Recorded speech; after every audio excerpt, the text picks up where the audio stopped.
Ngapo na nga na ozala radical na kopesa faute wana na président fédération, l'ex-président fédération.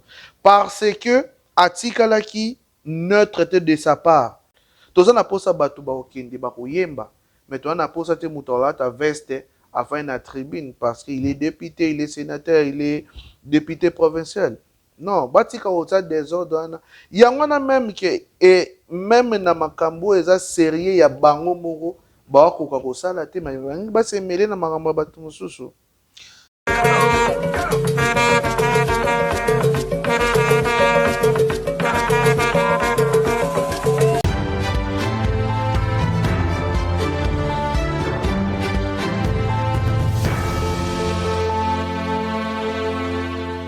Pona bato baebi, moi c'est Pérez Lombo, naleki na Epefkin, nazalaki na RCK, nazalaki na Tornado, nazalaka na Africana pona ba o baebi. Pona kobanda na page nécrologique ya moko na biso international congolais Chico Ushindi wa Kubanza auti kotika biso na tongo ya lelo suite à une maladie. Donc mes condoléances na ba joueur nyonso na famille na ye eza moko oazalaki na biso. Toyambi yo lelo dans le cadre ya magazine parce que la CAN ezobanda déjà le 21 décembre 2025 awa et ba Léopard bazali qualifié pour la beta phase finale ya CAN ndenge na uti koloba. Les sélectionneurs national Sébastien de Sabre a publié qui dernièrement liste ya ba joueur oyoye azalaki na bango besoin pour que ba beta Coupe d'Afrique des Nations. Yo en tant qu'analyste sportif et puis ancien joueur, tant au monéliste wana au Milobelaki. Bon, premièrement, par rapport à la liste est bien faite. Hein. Bon, biso, Tomitsa Lelo na place à bas supporter, Tolingara toujours redéclaré. Mais ngapo nanga liste et entraîneur est bien faite, et par rapport à résultat précédent au Toto Sala par rapport à Cameroun, Nigeria. Et puis na ba match précédent après match à Sénégal. Donc à garder presque équipe nae et à ça li rajout automona qui depuis Cameroun na Nigeria bakisi. Mais la liste est bien faite. Mais beaucoup de critiques et ça l'est mis autour il y a liste wana tout moni sortie médiatique il y a ancien président il y a Fekofa monsieur Constant Omari et puis il y a aussi l'ancien Léopard monsieur Eugène Kabongo ba sali ba sortie médiatique ou ba critiquer liste wana parce que pour na bango absence il y a ba joueurs locaux et ça pose un problème. Mais c'est Serge, nana obanda d'abord ya oloba eloko moko critique à liste et ça la ma partout. Critique à liste et ça la ma partout parce que ba joueur basé belé.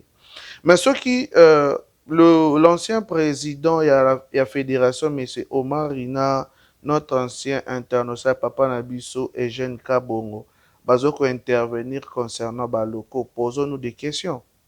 Baloko lelo na équipe nationale baza na place na bango mais avec quel championnat tout se poser des questions championnat o ezobetama équipe o eyambi ekotikala équipe mosusu po ba gagner match joueur a bongo yembo meme na CAN actuel o tozomona ke tout le monde évolue na ba pays na bango pourquoi tango tolingaka tosala ta 2 pas d'avance ezalaka na bato balingaka bazongisa biso toujours dans le bas à 10 pas en arrière. Donc pour na yo critique ya ba Constant Omari na bandeko belé ou bazobenga on kutu équipe ya diaspora, est-ce que baza na raison te quelque part même si championnat na Congo eza un peu na ba différence nango que ba locaux quand même fallait pe bazala.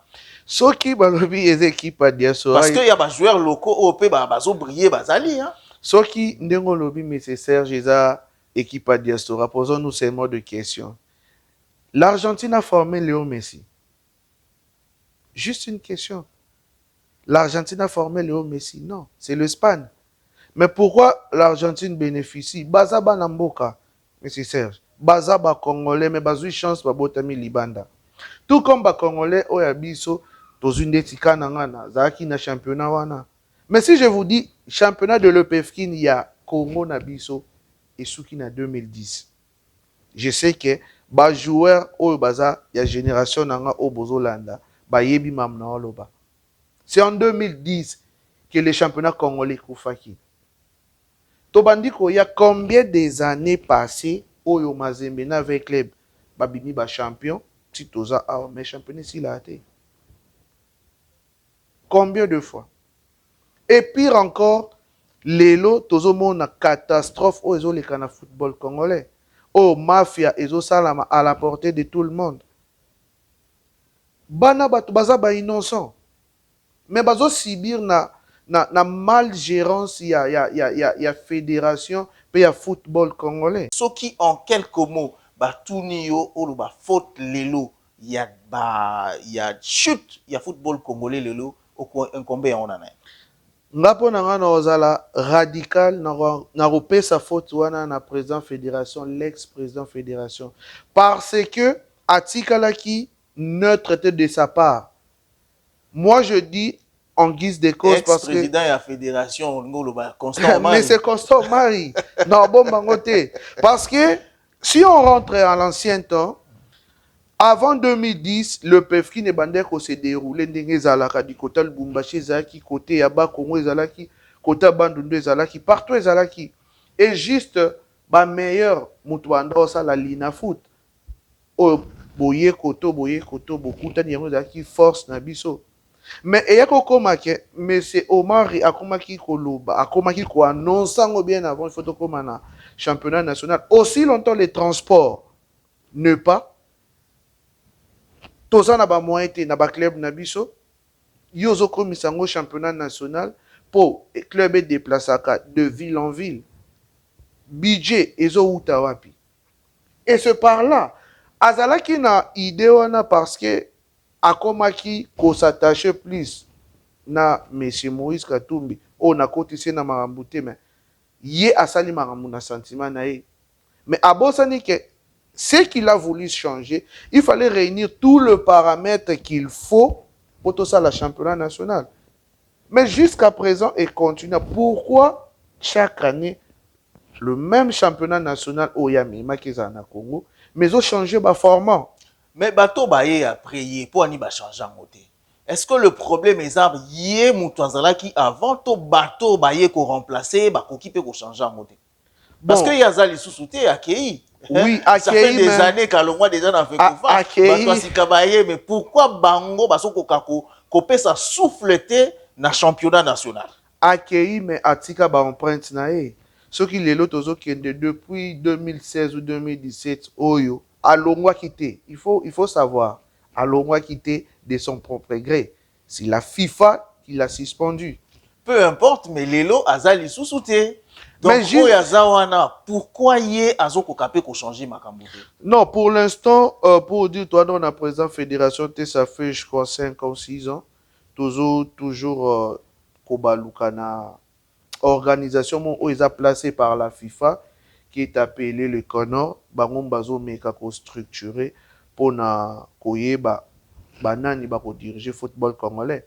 Ce qui est même l'ancien président intérimaire au Azala qui placé par la FIFA au Baoto on l'a remplacé par la dame au Aza Siko Nabosa Nikomone la maman et ça suite ya mama Kambozo Loba pourquoi Herbatier au sala les choses dans le bon sens mais ezo sala toujours na batatanma même pour avoir l'élection pourquoi tokoki ko tarder toujours à avoir l'élection moko positif de la fédération d'Abisso.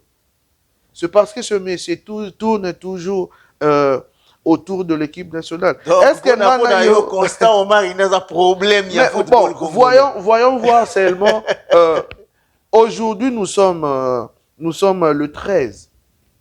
Avant le 13, le monsieur Omari a fait combien des émissions pour critiquer l'équipe nationale. Regarde même là mais c'est avec raison. Parce que Azopé, ça fait un argument, oh, bah, tout le monde qui ça tient quand même la route. 18 ans, 19 ans.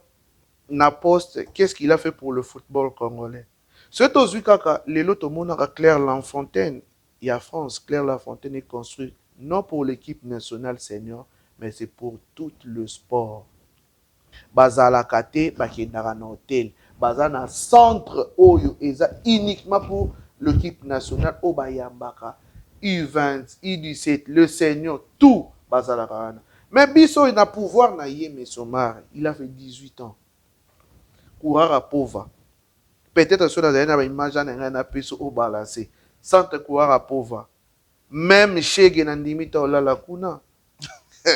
Mais c'est lui qui veut toujours passer, déclarer. Regarde ce qu'il dit encore. Moi, à mon époque, ceux qui entraînèrent à tout ça, la classement, ceux qui Sali Makamne, il revenait chez moi pour me dire Narota ou Narota. Et tant qu'il n'a pas fait ça rapport na direction sport et direction technique ou on fait ça rapport chez toi, mais c'est le président de la fédération.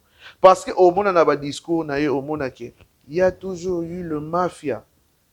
Na Simawana. Et tozonga siko na CAN la RDC eza na groupe D oyo eza composé na Bénin, Botswana et puis le Sénégal. Ba chance nini oyo zopesa Léopard pour na phase finale. Bon, pour être vrai, il faut évoluer étape par étape. Première étape, on est en phase de poule. Il faut d'abord tout banda obima la phase de poule. Oh, je souhaite positivement que la RDC va sortir. Azada ba chance na enyo so par rapport à Oya Auto Laksabiso. Moi, je trouve que la RDC va sortir, peut-être avec le Sénégal. D'ailleurs aussi, il faut marteler qu'aujourd'hui dans le foot, il n'y a plus de petites nations. Ngano Totolanda, Soyi Tolobi, Tozongata, un an passé, mais c'est 16. Ngano Est un pays courant qui s'est qualifié à la Coupe du Monde. Vous voyez? Donc aujourd'hui, il n'y a pas de petites clubs. On minimise personne. On prend chacun na niveau au Azaleli et on fait match par match. Moi, je sais que la RDC va se qualifier. Toujours ban adversaire, mais toujours respecter adversaire. Parce que il n'y a plus de petites équipes en Afrique. Voilà. Voilà, bon, ceux qui Pembeni, sélectionneur Sébastien Desabre, yo en tant qu'analyste sportif, ancien joueur, conseil nini Oroki Kopesaye, ceux qui a l'andio la minute. Bon, comme conseil, il y a ça, mais c'est Desabre. D'abord, moi, je peux pas intervenir à sa place à 100%. Mais comme conseil, ne pas négliger l'adversaire, de prendre l'adversaire au sérieux, parce que ma surprise est belé. Les lotomoni Cap Vert a qualifié na CAN au Ebeanda bientôt. Mais c'est le même Cap Vert au Atsaki ba Arménien a qualifié na Coupe du Monde. Ça veut dire que ma surprise est là par rapport à l'adversaire. Le Botswana a sa petite équipe. Le Bénin a sa petite équipe. Mais qui vous dit que il ne vaut pas passer? Parce que ndenga na zoloba na lobetan ke congolais. Il y a aussi un Béninois, il y a aussi un Botswanais qui oya kolobela. Même Maramwana lobeli positivement pour son pays. Donc l'entraîneur doit prendre les adversaires au sérieux et faire match par match pour tous les canards. Premier tour et puis voir là où nous allons partir. Il y a à peu près 4 ou 5 joueurs au Baza blessés. Est-ce que Ekozala moi handicapé pour la sélection nationale? D'abord, ba blessé oyo toza oyo batu ba loba ils nombre wana te parce que tozalaki na bongo ndaye azalaki blessé ya liboso na équipe nationale ezali na match à Cameroun aki na plein mon na niveau ya cheville mais déjà a reprenait ba entraînement avant même trêve oyo et rassemblement au plutôt Ebanda et c'est le premier joueur à vous donner comme information déjà hier en Espagne. Et Moutoussami, je vous donne aussi l'information qu'il a déjà repris, il a joué hier dans l'équipe nae déjà lundi à Ozana en Espagne. Oyo to bandaki ko bangela plus ezala qui accepte Touanzebe mais na ba information oyo to le récemment a entraîneur na le baki problème grave ezate mais sauf que a Ozala présenté na match na bango babeti lelo c'est samedi. Mais avec nous, dans 2 semaines, Je suis sûr et certain que Axel Ozana Bisso. Donc il n'y a pas ce qui était né, il y a trop de blessés. Non, qui juste 3 joueurs. Oh Dieu merci, déjà 2 reprenaki. Moko a répondre à tende na lobby Axel Lelo a betité na club nae. Mais Nabiso, je suis sûr Nakan a Ozana. Voilà, dernière question. Poto Silisa Nabiso, interview Nabiso. Délégation Oyo, il faut ekende na Maroc. Ça pose problème. Toujours, comme d'habitude, tout le monde sur la liste, plus de 200 députés nationaux au Bazo Senga Bakende Maroc, Assemblée provinciale de Kinshasa, Bango Nyosopé, Bazo Senga Bakende Maroc, ba sénateur na ba ministre, Bango Nyosopé, Bazo Senga Bakende Maroc. Est-ce que ce n'est pas un peu trop na cadre ya football ko zwa ba institution surtout et qui indépendant que mboka ngope eza na mwa keba. Mais c'est ça, nga ba makamuso elekaka na Congo na monde yango eza na Congo. Comment député ya ko welela place au supporter ça ko kende. To sénateur. Pourquoi? Eza na ba structure ya ba supporter. Oh ba kindaka pona koyeba, pona ko motiver ba joueur.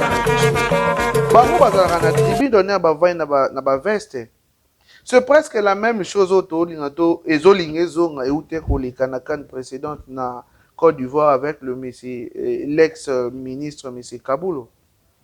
Pourquoi bakoki ko tika un peu équipe nationale tranquille? Parce que ba même député, ba même sénateur wana, ba autorité na biso mboka na nanga na yo monsieur Serge. Pourquoi bakendaka na ba kanaba ba cité? Pourquoi pas qu'il y a U20? Parce qu'ils savent qu'il y a de l'argent qui sort. Et ça, c'est l'euro musuté aux hommes, mais ça va kuna. Bayebi kembongo ekobima à travers le ministre des Sports débordé na minito, il sait même plus quoi. Bayebi que c'est de l'argent. Faut tout le monde la motivation na bango oyo na ba CAN féminine. Ba maman o ba dirigeaka ba joueuse na biso combien de fois ba déclaraka que baza dirigé. Combien de fois ba déclaraka que baza na appui ya malonga te ya gouvernement. Tous ces députés là, pour nani bakenda kuna te. Pour nani ba soutenir bango te. Tozo na posa ba to na posa te ba ta veste parce qu'il est député, il est sénateur, il est député provincial. Non, batika ota désordre. Il y a même que et même na makambo eza sérieux ya bango moko ba ko ka sala te mais ba se mêler na makambo batu mususu. Voilà, merci beaucoup Piris Lombo. Mot de la fin Nayo pour Tosilisa. Mot de la fin nangai, je vous demande encore merci Nalinge Zalaya Soukate. Il y a trop à parler sur notre football congolais et il y a trop à dire sur tout ce qui se passe sur le joueur, sur le contrat des joueurs. Il y a beaucoup vraiment à dire.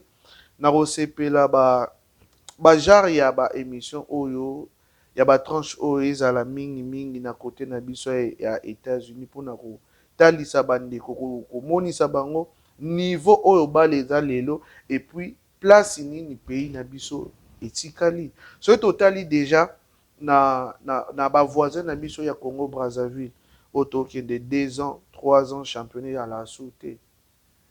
Qu'est-ce qui prouve que Ekoki peut courir par la bisoté avec tout le désordre autozala na. Donc on a souhaité genre ba émission oizalara to lobelaka si a parlé to lobelaka to pesa information et puis merci na invitation na yo juste ko pesa message moko pour na biso bandeko otoza na Kentucky United tozana moi structure moko tozolinga to sala pona bato bakolinga ko accompagner biso na qualification o na sûr ya RDC na Mexique et mutu nyonso oyo akolinga ko intéressé biso monsieur Serge Azali bo s'abonner ndenge ye moko alobaka bo s'abonner bo contacter monsieur Serge ako contacter biso akotsa biso na bino en contact to pesa bino ba détail oyo nyonso esengeli pona kokende na Mexique. Talaka eza première fois ba papa na biso ba betaka liso 74. Bon so na kotiata Coupe du monde à Houston était. nake mona te ya Mexique et ça va Vraiment. bien donc ndeko nyonso oyo amoni aza partant na idée wana biso tozali monsieur Serge azali akomona biso toyeba ndeni na kosola tokopesa bamodalité nyonso oyo esengeli mpona kokende koparticiper na qualification historique après 52 ans ya RDC na Coupe du Monde. Monsieur Piris, merci beaucoup.